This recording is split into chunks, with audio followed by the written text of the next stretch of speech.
Aku pikir tahun pertamaku di kampus berjalan dengan normal. Sampai aku menemukan portal misterius di dinding asrama. Sejak saat itu, semua temanku, bahkan gadis itu, ternyata hanyalah ilusi.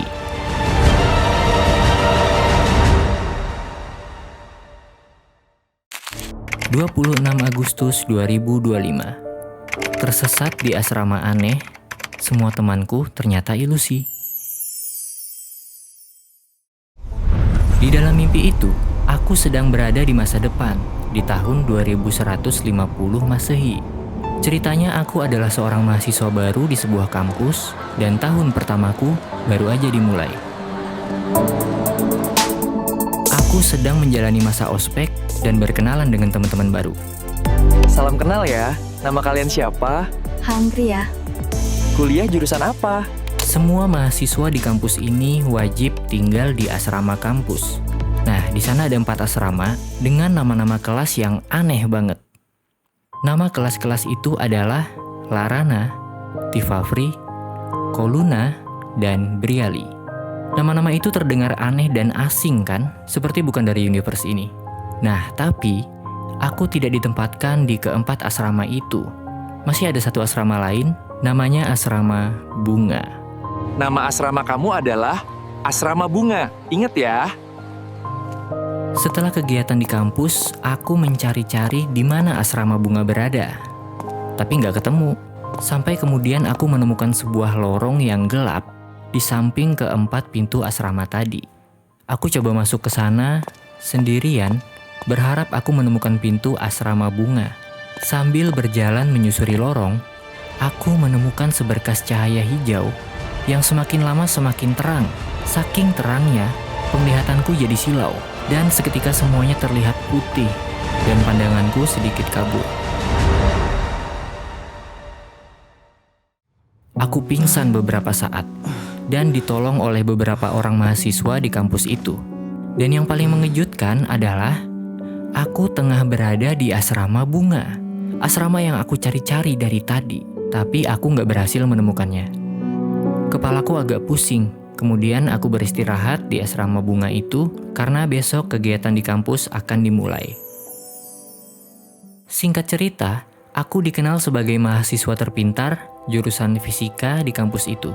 Aku bisa menjawab berbagai pertanyaan aneh dari teman-teman cewekku di kampus. Contohnya pertanyaan kayak, Lebih cepat mana antara kecepatan cahaya atau terbitnya matahari? Tentu saja kecepatan cahaya. seaneh apapun pertanyaan mereka, aku selalu bisa jawab. Aku jelasin dengan teori-teori fisika yang rumit karena aku anaknya fisika banget. Kemudian ada satu cewek yang selalu memperhatikanku, namanya Luna. Dia nggak pernah bertanya apapun ke aku, dan dia hanya selalu tersenyum dari kejauhan. Suatu malam, aku pulang ke asrama. Aku menemukan sebuah lubang bercahaya di dinding kamarku. Bentuknya kotak, kecil, berwarna hijau, seperti sebuah portal dimensi. Di tengah lubang itu ada tutup pulpen yang tergeletak di sana. Entah punya siapa. Aku mendekati tutup pulpen itu, tapi aku nggak berani untuk menyentuhnya. Terus aku abaikan aja.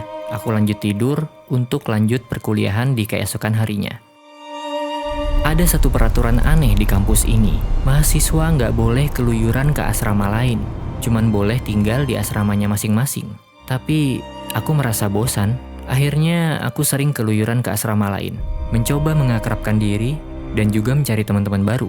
Sampai suatu ketika, dosen galak bernama Suroso mengejarku, memarahiku karena aku melanggar aturan, karena aku keluyuran ke asrama lain. Pak Suroso mengejarku dengan membawa pedang, seperti ingin menyerangku. Aku berlari sekuat tenaga menyelamatkan diriku. Akhirnya, aku berhasil sembunyi, dan aku pun selamat dari kejaran itu. Singkat cerita, kampusku mengadakan program pertukaran pelajar ke luar negeri, hanya untuk 100 mahasiswa terpilih. Aku termasuk salah satu yang terpintar di kampus ini. Namun, aku nggak terpilih.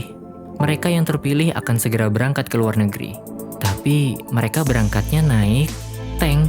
Aneh banget kan? Tapi emang gitu ceritanya di mimpiku.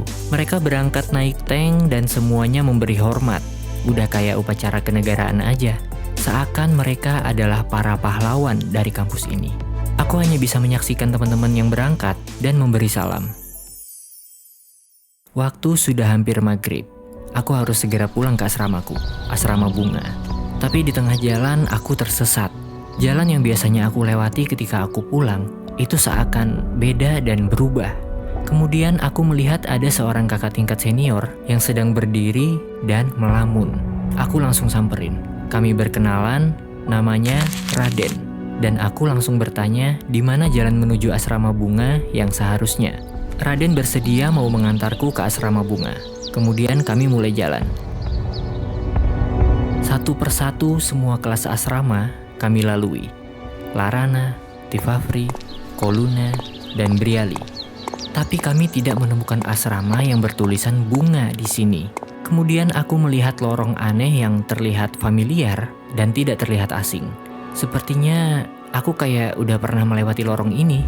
Kemudian aku masuk berjalan bersama Raden, kakak seniorku yang mengantarkan aku tadi. Dan lagi, semuanya terlihat putih menyilaukan dan membuat aku pingsan lagi. Kemudian aku tersadar, dan di sekelilingku dikerumuni banyak orang.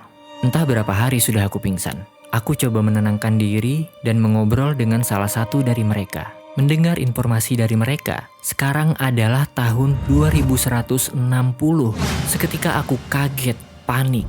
Seingatku, aku masuk ke kampus ini tahun 2150. Ternyata aku sudah berada di sini selama 10 tahun lamanya. Bajuku sudah kotor dan rusak.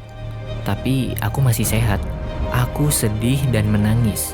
Ternyata, selama 10 tahun terakhir, aku hanya berhalusinasi. Semua teman-temanku, bahkan cewek itu, Luna, semuanya hanyalah ilusi. Radiasi cahaya hijau yang menabrakku waktu itu ternyata mempermainkan pikiran dan jiwaku. Selama 10 tahun, aku hanya berdiri di sini. Aku bahkan belum mengenal siapapun. Teman-temanku, dosen bernama Suroso itu, bahkan Luna, cewek yang selalu mencuri perhatianku, semuanya hanyalah ilusi. Terus aku menceritakan semua yang kualami itu ke dosen-dosen di kampus ini. Tentang Luna, Suroso, Raden, dan semua yang kukenal sebelumnya. Mendengar nama-nama itu, mereka langsung terkejut dan panik. Kemudian mereka menceritakan bahwa nama-nama itu adalah orang-orang dari masa lampau yang pernah ada di kampus ini. Tapi mereka semua menghilang tanpa jejak. Semua orang mencarinya, namun tidak pernah ada tanda-tanda ataupun jejak dari hilangnya mereka. Dan ternyata cerita itu sudah turun-temurun diketahui oleh dosen dan orang-orang di kampus ini selama bertahun-tahun. Aku makin pusing dan bingung. Kemudian aku ingin istirahat di asrama. Aku berjalan menuju asrama Briali sendirian. Namun sebelum masuk, aku melihat sebuah ruangan tua yang berdebu dan agak gelap. Aku masuk ke sana. Aku terkejut, hatiku bergetar, sekujur badanku merinding. Aku ingat tempat ini. Ini adalah asrama bunga, tempat aku tidur setiap hari di sini. Ini adalah ruangan tempat aku tinggal. Aku terdiam, mengingat semua hal yang pernah aku alami di tempat ini. Kemudian, betapa mengejutkannya. Di sudut ruangan, aku melihat portal yang sama seperti yang pernah aku lihat. Berbentuk kotak, berwarna hijau, dan di tengahnya ada tutup pulpen yang sama. Aku berpikir, kalau semuanya itu hanyalah ilusi dan halusinasi, kenapa portal itu tetap ada? Kenapa portal itu nyata? Waktu itu aku gak berani menyentuh tutup pulpen itu. Kali ini akan kuberanikan diri. Aku mendekat, mencoba menyentuh tutup pulpen itu lagi. Dan tiba-tiba portal itu robek. Aku panik ketakutan. Dari dalamnya muncul sosok aneh. Dia menatapku, seakan tak mengizinkan aku untuk masuk mendekatinya. Tangannya mencabik-cabik portal itu, memutus jalanku untuk ke sana. Aku terbangun dari mimpi ini. Jam menunjukkan pukul 12.38, tanggal 26 Agustus 2025. Sumpah, ini mimpi serem banget guys. Jadi sepertinya sinar hijau itu adalah jiwa orang-orang dari masa lalu yang pernah hidup di kampus itu. Kemudian mereka menghilang begitu aja tanpa jejak. Terus mereka kayak mengajak aku untuk ikut kembali ke masanya mereka di waktu itu. Seakan mereka mau bilang kayak, ayo hidup di masa kami aja, jauh lebih seru dan menyenangkan daripada di masa sekarang. Yang bikin penasaran, siapa yang menghilangkan orang-orang ini? Luna, Suroso, Raden, dan teman-teman yang lain. Apakah ini ulah makhluk yang ada di portal asrama bunga itu tadi, yang ada di scene terakhir? Mungkin ya, makhluk itu menculik orang-orang itu tadi. Dan apa sih sebenarnya portal itu? Anomali ruang dan waktu?